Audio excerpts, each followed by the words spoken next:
l'Assemblée nationale, honorables députés, Monsieur le ministre du Travail, de l'Emploi, chargé des relations avec les institutions, maa ngi am mbégte di taxaw fii ngir dellu si ci liggéey bi nga xam ne tàmbale woon nañ ko ci commission des finances et du contrôle budgétaire mu jëm ci loi de finances rectificative 2025. yaakaar naa ne bari na ñu fi leeral lan mooy loi de finances rectificative dinaa ci dellu si rek ci tënk bi nga xam ne moom la ko les honorables députés Alla Kane ak Mayaba Mbaye def sànq di xam ne loi de finances rectificative lu dara lu dul dañu fee ñëwoon en fin d'année dernière plus précisément au mois de décembre ñu waxtaanee ci loi de finances initiale pour l'année 2025 loi de finances boobu ñu tënkoon ko ci ay hypothèses mooy ne déwénkat ñi nga xam ne ñoom ñooy yëngatu ci wàllu perspective économique mondiale muy les grandes institutions de prévision ak suñu services yi ci boppam liggéey bi ñu tënk mooy ne en matière de croissance économique ou de production intérieure brute dinañu am nangam cours baril pétrole bi dina toll ci niveau sàngam le cours du dollar dina toll ci niveau sàngam ainsi de suite ñu sukkandiku ci loolu daal di tëgg benn projet de loi de finances andi ko fii ñu approuvé ko bi ñu doxee tuuti ci année bi le 12 février 2025 la Cour des comptes publié le rapport de certification, si on peut le dire ainsi, du premier rapport produit par l'Inspection générale des finances sur la gestion des finances publiques. Ñu fàttali ne liggéey boobu c'était un travail neutre. C'était juste pour respecter les exigences légales qui gouvernent la transparence dans les finances publiques. Donc mu am une loi 2012-22 du 27 décembre 2012 portant code de transparence bu ñu imposer ne en cas de nouvelle mandature le nouveau régime doit auditer la gestion des finances publiques sur une période de 3 mois et ce rapport est déposé à la Cour des comptes pour certification en quelque sorte ñun ñu def liggéey boobu bi ñu koy def amuñu woon benn préjugé wala benn présomption ci lan la résultat yi di nekk bi ñu demee ba mois de août en tant que ministre des Finances et du Budget j'ai eu les premiers retours par rapport à la situation de l'audit man personnellement en tant que ministre des Finances man maa dagg fii un billet avec une partie de mes équipes dem à Washington rencontrer le Fonds monétaire international parce que dafa amoon benn revue bu waroon am entre août et septembre dans le cadre du programme de décaissement que nous avons avec le fonds chaque 6 mois dans le cadre du programme dafa am benn revue boo xam ne équipe bu FMI dañuy ñëw travailler avec les services du gouvernement sous le leadership du ministère des Finances et du Budget suñu acté la revue mu am un décaissement mais bi ma gisee que ne données yi waroon ak li mu waroon a doon ak li ñu communiqué man maa demandé au Fonds monétaire de suspendre la revue bi waroon am parce que les données de base ont évolué. On est revenu septembre, le 26 septembre plus précisément, l'Inspection générale des finances a produit son rapport qui a fait l'objet d'une conférence de presse par le chef du gouvernement, le Premier ministre Ousmane Sonko. Bi ñu demee ba le 12 février la Cour des comptes certifié rapport boobu ba gis ne li ñu gisoon sax gën naa garaaw que initialement ce qu'on avait retenu. Sur cette base, le 12, le 13, on a tenu une conférence de presse. te ci conférence de presse boobu si vous vous rappelez bi ma jëlee la parole dama ne les constatations aujourd'hui sont faites. Travaillons à redresser. Ne nous attardons même pas sur le truc. La situation est déjà suffisamment grave. Donc ñun xam nañu l'importance qu'il y a à faire focus sur le redressement de nos comptes publics. Des fois damay réfléchir personnellement su ma nekkee seul et je me rends compte que la situation est tellement compliquée que finalement c'est comme si da ngay taxaw ci leget yanu ay ndaal ba pare am ñu lay joom ba ma wax passer par là moo tax en commission ma ne il faut que l'on fasse très attention. Nous sommes dans une situation de précarité budgétaire et financière. Nous devons prendre des responsabilités. La situation n'est pas critique, hein. Elle peut être gérée. Le risque, moi, s'il arrive d'abord à taxaw ci leget yanu ay ndaal boole ci leget bi mën na toj à tout moment déséquilibre boobu rek nga xam ne c'est inhérent à cet environnement là boo ci boolee di ko sànni ay xeer wala di ko bëmax te ndaali moom moomu ko ndaali yéen a ko moom nga xam ne dañ ko war a dimbale ci mu préserver ay ndaalam ndax ndaal loolu ci ngeen war a naan après je me dis finalement attention donc man da ngeen ma fekk ci ne leen attention fi ñu jëm dafa xaw a sensible sur les questions au moins budgétaires et financières nañu takk ndigg yi te liggéey léegi nag man fii laa nekkoon j'étais le directeur de la programmation budgétaire. Avant d'être directeur de la programmation budgétaire, j'étais conseiller technique du directeur général du budget pendant 3 ans et demi. Je suis conseiller technique du ministre des Finances, chargé du suivi des grands projets de l'État pendant 3 ans et demi. Donc, il faut être coordonnateur du programme avec le Fonds monétaire. Il faut la direction de la programmation budgétaire. Qu'est-ce que cela signifie? Que je suis le responsable des errements antérieurs. C'est l'histoire de l'architecte qui, sur la base du plan que lui a donné son client, ne ko defaral ma kër boo xam ne suuf si lii mooy conditions yi sama budget fii la toll lii laa bëgg suuf gi mu mel rez-de-chaussée premier étage nii laa bëgg mu mel piliers yi nii laa bëgg mu mel ainsi de suite façade bi nii laa bëgg mu mel mu defar ko ba pare ba déposer ko ñu uti client bi dem uti entrepreneur moo xam lu mu wax ak entrepreneur bi ne ko tabaxal ma lii bon référence au plan baa ngi nii waaye man nag sama am dëgg-dëgg bokkul woon ak li ma wax architecte bi lii la am entrepreneur bi tabaxal ko lu wuute ak plan bi architecte bi moo am problème wala entrepreneur bi wala client bi dañ xool diggante boobu fan la nekkee waaye en aucun cas l'architecte ne peut être tenu pour responsable de quoi que ce soit. Un architecte, il fait un travail sur la base de données très claires. La réalisation n'a absolument rien à voir avec ce truc. On ne s'attarde pas sur ça. Nous, en tout cas, nous sommes des fonctionnaires. Et les Sénégalais doivent du respect quand même à sa fonction publique. Et dans sa fonction publique, particulièrement aux agents du ministère des Finances et du Budget. Nous bari féliciter nañ ma fii dégg naa fi sax ne vous êtes l'homme qu'il faut à la place qu'il faut dans ce contexte-là.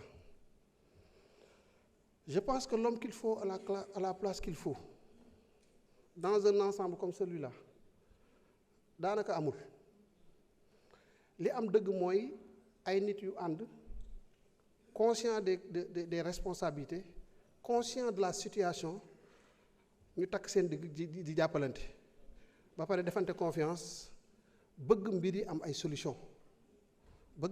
solution l'honorable député Aïssata Tall Sall laaj nga léegi question bu am solo mu ne sa déficit budgétaire bi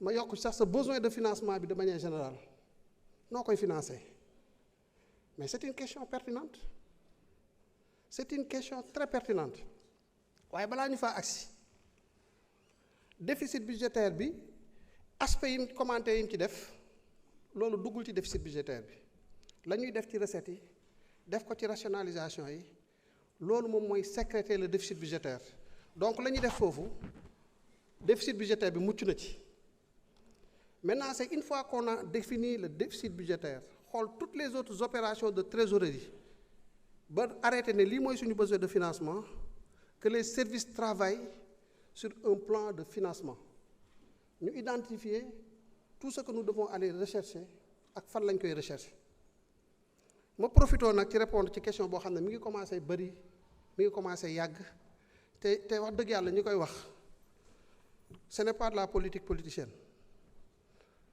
waaye bu ñuy liggéey ku ci wax loo xam ne bokku ci ak respect bu ñu la mën a jox dinañu jël lu nga xam ne bokku ci génne ko ci ba mu set du yebaate du manquer de respect mais c'est rétablir la vérité par respect pour ceux-là qui passent des nuits à faire ce travail-là.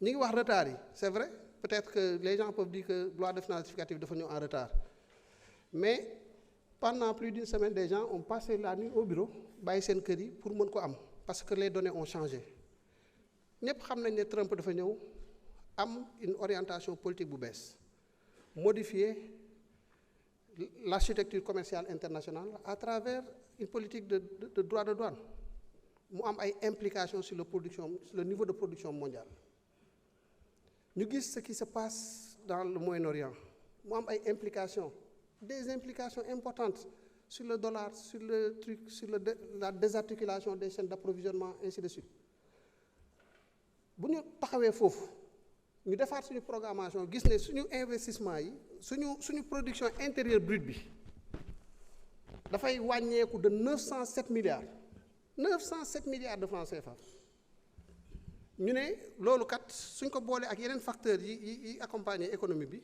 suñu recettes yi mënatul nekk fi ñu ko xalaatoon man du ma nekk ministre des finances boo xam ne day dem ba 31 décembre mu xam ne atteindre ay recettes am mu ne nañ jël recette janvier ak février dugal ko ci année bi du ma ko def ce n'est pas de la transparence ce n'est pas de la responsabilité moo tax ma ñëw fii ne 260 milliards yi ñu doon xaar ci recettes yi duñ ko jot c'est de la responsabilité on l'assume mais yamuñu foofu parce que nous nous sommes engagés avec nos partenaires techniques et financiers sur une trajectoire de consolidation budgétaire difficulté yaa ngi fii mais difficulté yi bu leen fàtte ne ñi fi nekkoon et c'est une question de régime c'est pas une question de fonctionnaire de trucs et autres c'est une option politique bu nit di jël on ne se préoccupe pas maintenant de trucs ki ko jëloon ci yan anam la ko jëlee woon lan moo nekkoon ay objectifs am on constate juste que nous étions à 11,6% de déficit budgétaire foofu la problème bi nekkee on s'est dit que si on veut bouleverser la tendance changer complètement de trajectoire il faut ñu réduire le déficit budgétaire pour amener ko à l'horizon 2027 à 5%. On quitte 11,6%, on fait tous les efforts nécessaires de coupe de dépenses bañ ñuy accuser fii ne da ngeen nekk dans l'austérité. Nous n'étions pas dans l'austérité. Il y a une façon de couper les dépenses. Ça c'est de l'ingénierie budgétaire. Wax dëgg yàlla ñi ma àndal am na lu ñu ci mën nag. ñu def liggéey boobu ramener le déficit budgétaire dès 2025 à 7,08%. Je suis conscient d'une chose, c'est que les partenaires li ma leen jaay pour mu crédible sama trajectoire même su fekkee ne respecté wu ma ko totalement ci ligne blanche bi au moins su ma génnee ligne bi tamit dama war a ñëwaat. Je me suis dit rester au taux de déficit budgétaire de 7% bañ ko génn c'est ce qui crédibilise ma trajectoire. J'ai demandé au service de rationaliser les dépenses de façon à ce qu'on ne sorte pas de déficit budgétaire de 7%. Loolu moo ñu andi à 7,82%. Malgré le contexte, malgré les difficultés, malgré les manquements sur les recettes, ainsi de suite, malgré l'augmentation de certaines dépenses, sur la dette publique, il faut le dire, la charge des intérêts. 125 milliards. fu mu jógee ci ay dettes yu ñu nëbboon on se rend compte que ni lii état du Sénégal moo ko leboon mais daf ko war a fay intérêts yi quoique nous sommes dans un processus de gestion active de la dette qui nous a permis de libérer 800 milliards d'espace budgétaire bu ñu ko fàtte. La gestion de la dette publique gestion active boobu ñu nekk di def nii permettre nañu rien que sur 2025 de libérer de l'espace budgétaire à hauteur de 800 milliards léegi nag loolu su amee dañuy redresser mbir yi dañuy dox jëm ci sur la question de la dette vraiment 5000 et quelques milliards de besoins de financement dont les 4000 et quelques milliards relèvent du remboursement de l'amortissement. Loolu du dette bu bees pour ko xam loolu c'est pas de la dette Abdoulaye Ndiaye honorable député doon na fi wax les histoires de flux et de stock da nga am dettu 100 ren war nga ci fay 10 tu vas sur le marché nga lever lui correspondre à ce 10 là da nga koy stocké waat ko da nga koy déstocké ko c'est-à-dire que tu enlèves et tu remets en attendant que la consolidation budgétaire, le retour au déficit de 3% nous ramène à des niveaux plus acceptables. En attendant que ce que nous faisons sur le refinancement, sur le recyclage d'actifs, sur les opérations de garantie, avec les partenaires techniques et financiers avec qui nous discutons, qui ont déjà monté de l'appétit. Afreximbank, je peux le dire, nous sommes sur une opération de garantie avec Afreximbank pour le financement. Nous sommes sur une opération avec Africa 50 sur un recyclage d'actifs. La BOAD qui a une offre comme ça. La Banque mondiale sur d'autres opérations, sur au moins 2 instruments. Pour nous, c'est ce que nous devons faire, c'est ce que nous devons faire, et nous devons faire. Maintenant, le besoin il est important. Une bonne partie peut nous provenir de nos partenaires techniques et financiers, le Fonds monétaire international notamment. Nous travaillons à réunir toutes les conditions pour renouer avec le fonds. S'il est possible de capter les ressources du fonds, nous captons. Sinon, qu'on puisse combler le gap de financement. Mais le plus important, c'est de normaliser nos relations avec le Fonds monétaire. Vous savez pourquoi? Parce que nous, nous sommes au Sénégal. Nous sommes notre opinion, notre population, mais nous avons nos partenaires techniques et financiers qui nous ont donné leur argent, nous avons un engagement avec nous. Nous avons des marchés financiers, nous avons discuter, mais nous sommes aussi avec des agences de notation. Nous avons apprécier le niveau de notre prime risque. Et la prime risque là, moi, déterminer quelles conditions nous lever sur les marchés financiers internationaux. Voilà l'environnement global. Et nous devons avoir un équilibre par rapport à cet environnement-là. Le Fonds monétaire nous aide à stabiliser les 3 derniers acteurs. Si on arrive à normaliser avec le fonds, mais le fonds ne nous enseigne rien, le fonds ne nous apprend rien, il y a des principes en matière de gouvernance financière et budgétaire. Le fonds veille à ce que ces principes-là ne soient pas bafoués par les États. C'est uniquement ça. On a une matrice des mesures de réforme que nous avons challengées avec le Fonds monétaire qui, depuis que nous nous sommes engagés à faire ce travail sérieux de redressement, s'est engagé à nous accompagner. Mais nous accompagner ne signifie pas de la complaisance. Ah non, il y a un travail très sérieux, très rigoureux, très difficile qui se fait avec le Fonds monétaire. Tay bu ñu laajee lii ñu ñafe ko lijjanti ko bu subaa ñu ñaat ñu leneen ñu fekk anticiper nañ ci loolu ainsi de suite. Aujourd'hui, ce que je peux vous assurer, c'est que la situation de la dette du Sénégal a fait l'objet d'un travail très très sérieux, un travail exhaustif pour éviter ñu naan IGF la Cour des comptes la kële la. On est allé prendre un cabinet de renom international. Pour ne pas le citer, c'est le cabinet Mazars. Tay mën nañ la wax suñu dette bancaire locale ñaata la. C'est la dette qui avait fait l'objet d'un emprunt hors circuit budgétaire. Mën nañ la wax la dette de notre secteur public, secteur parapublic ñaata la. Mën nañ la wax la dette du secteur, la dette extérieure ñaata la exactement, et comment ces ressources ont été utilisées. Et c'est ça la responsabilité. Et c'était le dernier acte qu'il fallait régler pour éviter que demain ñu dem ba ci biir ñu gisaat ne ndekete ba tey amoon na ay données yu kii woon loolu lu muy andi mooy beneen situation de misreporting avec le Fonds monétaire. Voilà le travail qui est fait. Nous le faisons avec le plus grand sérieux. Defuñ ko pour ma Samba wala ma Demba mais dañ koy def parce que réew mi moo toll foofu te moo ko laaj.